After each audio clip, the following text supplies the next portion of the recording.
Ta konferenca ima naslov Kozmični anarhizem in ta sintagma naj bi se povezovala s pesnikom Antonom Podbevškom. Vendar se v povezavi s Podbevškom pojavi samo v nekem sekundarnem viru. V romanu Mirana Jarca Novo mesto je bil mladi Podbevšek model za eno od literarnih oseb, Vrezca. In ta vrezec reče v sebi, da je kozmični anarhist. Vrezec v Jarčevem romanu je res čudovit mladenič, še posebno čudovit zato, ker je po Jarčevih besedah nosil, citiram, vse povsod s seboj zbrane pesmi Ivana Vesela Koseskega, kot najdražjo svojo svetinjo, kljubojoč mnenju vseh drugih, da je Koseski samo gromovnik, ne pa pesnik. Skratka, moj somišljenik.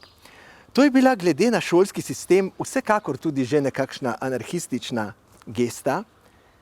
Podbevškova edina knjiga poezije ima, kot veste, naslov Človek z bombami in seveda Koseski je bil tudi prvi pesnik, ki je v slovenski poeziji uporabil besedo bombe, sicer v nekem komičnem, zelo lahkotnem kontekstu.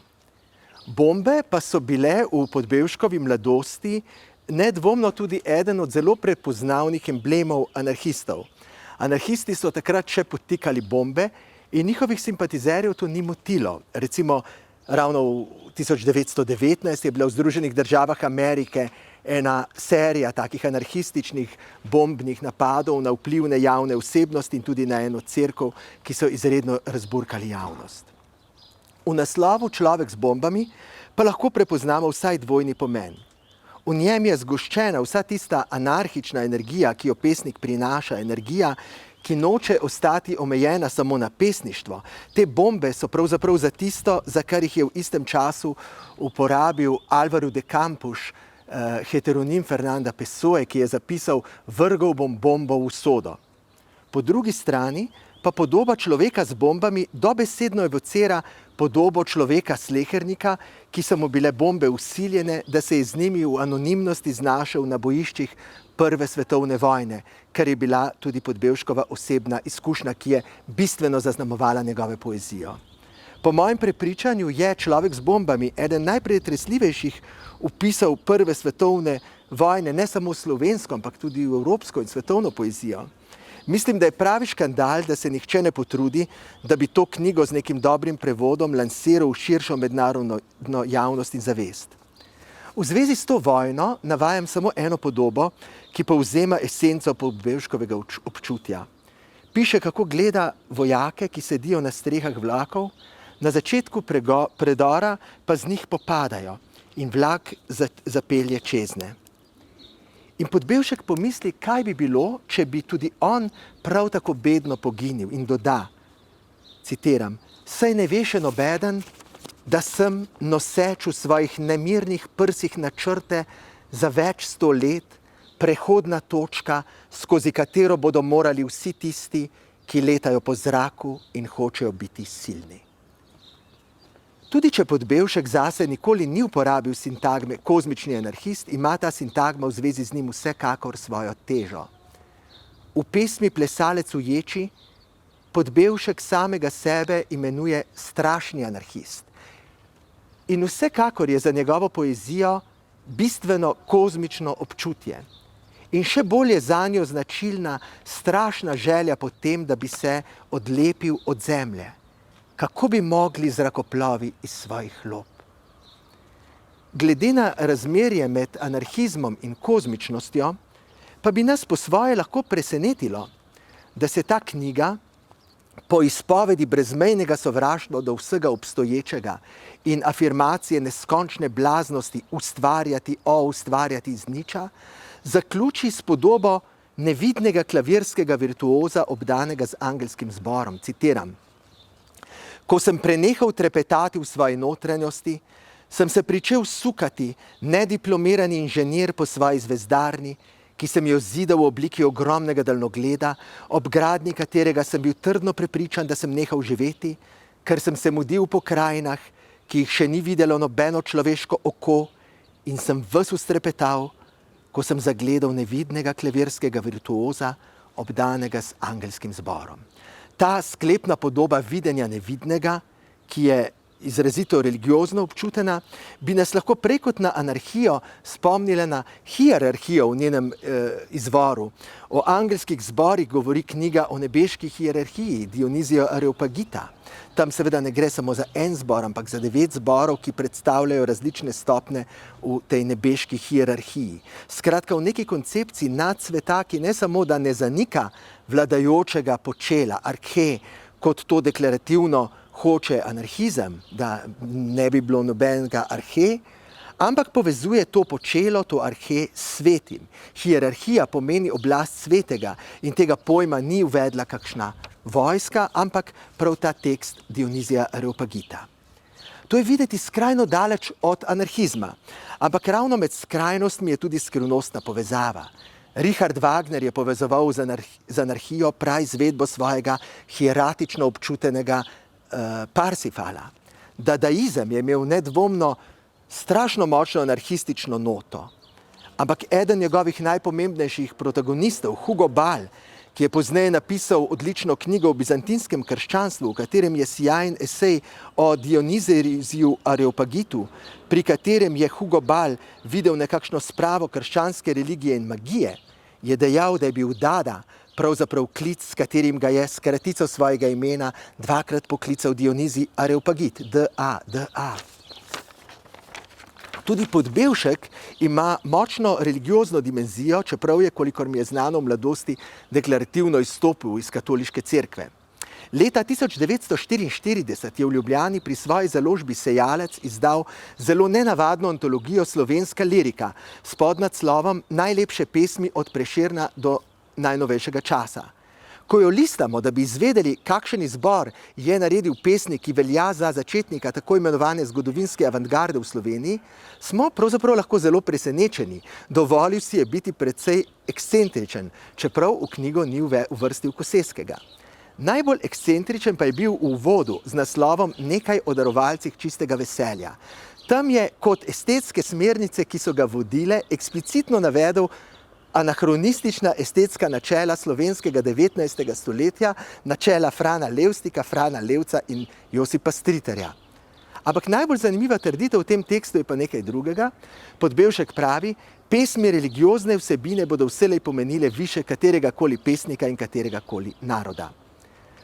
V svojem izvodu Človeka z bombami pa je Podbevšek prej navedene besede o nevidnem klavirskem virtuozu obdanem z angelskim zborom, ki jih lahko razumemo kot besede o Bogu, pozneje, verjetno že po drugi svetovni vojni, ko se je intenzivno ukvarjal s predelovanjem te knjige, prečrtal. In namesto njih je s svinčnikom napisal novo formulacijo, da je zagledal nove rimske ceste in nova ozvezdja. Seveda se ta nova podoba precej bolj logično povezuje z idejo daljnogleda oziroma teleskopa.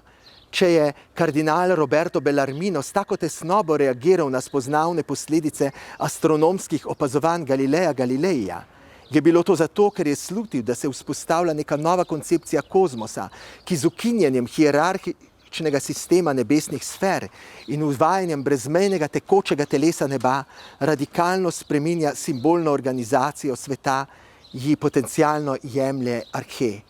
Ampak Podbevšek je hkrati s prečrtanjem besed o nevidnem klavirskem virtuozu obdanem z angelskim zborom prečrtal tudi besede o zvezdarni v obliki daljnogleda in je podobo te zvezdarne nadomestil z nebotično stavbo.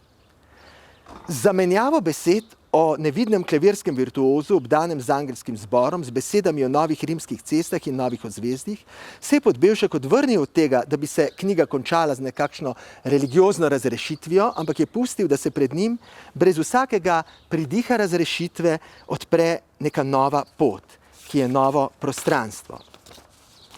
Človek z bombami je poln podob ujetosti, ki postavljajo človekovo ujetost v kontrast s prostranstvom, ki se odpira onkraj nje. Zrakoplovi ne morejo iz svojih lop in izumitelj na zemlji mora gledati v 4 stene in strop, medtem ko se nad njim razprostira sinje nebo. Izumitelj in zemlja sta v takem razmerju, kot sta plesalec in ječa v plesalcu in ječi. Čeprav seveda na to, da je zemlja taka, zelo vpliva to, kar na njej počno podivjani ljudje. Travmatične podobe, očitno povezane z izkušnjo svetovne vojne, so v izumitelju in na zemlji univerzalne univerzalizirane v podobo zemlje, ki so si jo prelastili podivjani ljudje, ki so izumitelja, in Podbevšek je dejansko bil pesniški izumitelj, prisilili v strašno ujetost, v kateri se sprašuje, kako bi mogli zrakoplovi svojih lob. Podbevšek je imel v času svojih izredno odmevnih javnih nastopov v začetku 20. let kar nekaj strastnih fanov in tudi posnemovalcev. Celo poznejši ljubljanski nadškof Pogačnik je bil kot mlad pesnik med temi fani.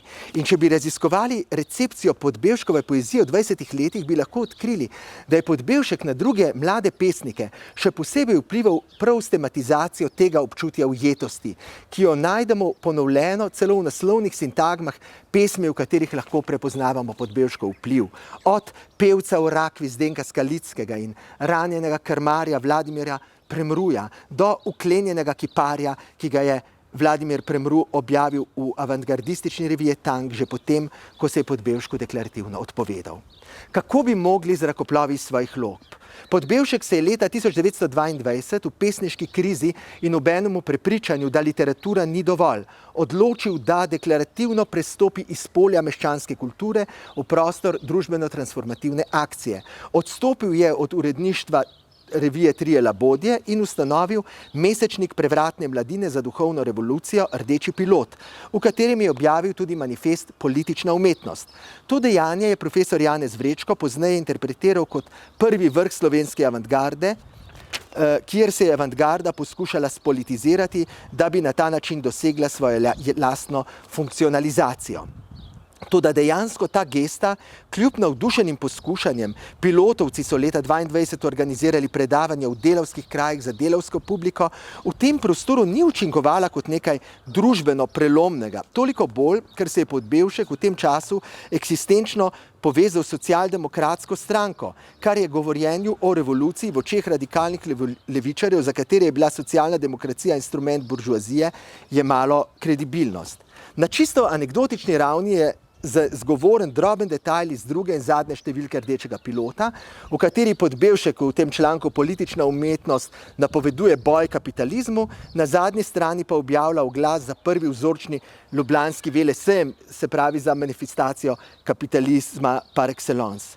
Prav tista gesta, s katero je želel Podbevšek prestopiti v polje družbeno-transformativne akcije, ga je v bistvu osamila in mu je vzela družbeni vpliv.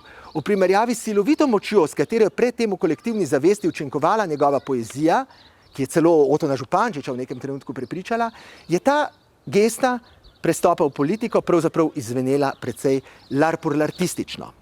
Podbevšek, ki je po izidu Človeka z bombami nehal objavljati pesmi, se je potem pravzaprav zelo veliko oglašal v javnosti. Ampak naj se je še toliko oglašal, vse to oglašanje je bilo v primerjavi z intenzivnostjo njegove poezije, ki jo je nehal objavljati, tako neprimerljivo, da je bilo v razmerju do nje percipirano kot molk. Obenem pa je bil ta molk nekaj, v čemer se je Podbevšek povezal s samim izhodiščem svoje zgodnje poezije. Že v žoltih pismih je zapisal vprašanje: zakaj molčim? V 50. letih je v tem molku ponovno začel pesniti.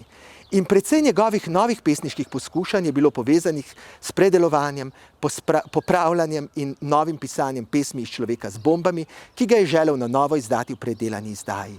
Zdi se, kot da bi mu pri tem bolj kot zato, da bi poskušal izboljšati stare pesmi, šlo za to, da se jih ponovno dotika, da od njih ponovno dobiva stvariteljsko energijo.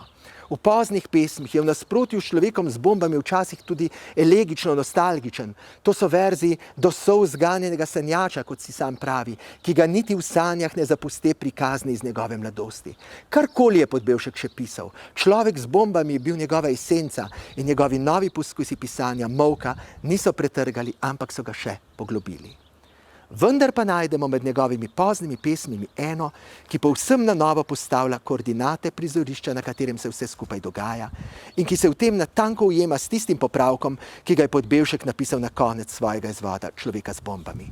Pesem Ujetnik vesoljstva znova govori o ujetosti, toda pri tem tematizira neko še veliko radikalnejšo ujetost, kot je tista, v kateri govori Človek z bombami. V Izumitelju na zemlji je vizija izstopa iz prostora ujetosti možna kot vizija izstopa izmed sten ali kot vizija porušenja sten. Vsekakor pa kot vizija poleta v odprti prostor. V ujetniku vesoljstva, ki ni napisan kot tožba, ampak kot himna, pa se kot koordinate ujetosti pokažejo prav koordinate tistega, kar je onkraj zapore, misljivo kot brezmejna svoboda, namesto v zaprt prostor, ki je aeroplanom onemogočal polet v daljave, je zdaj subjekt ujet v neskončnost razdalj popolnoma odprtega prostora.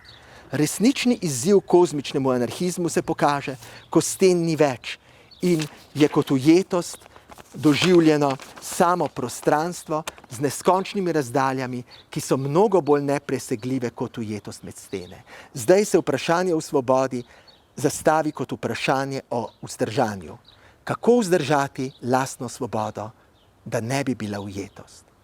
S tem pa sem tudi že na kratko opisal, kaj je bila zame konceptualna nit v predstavi Bare Kolenc, Izumitelj na zemlji, pri kateri sem imel čast in veselje sodelovati kot dramaturg in ki je na oder postavila pesmi iz Človeka z bombami in na koncu še pesem Ujetnik vesoljstva.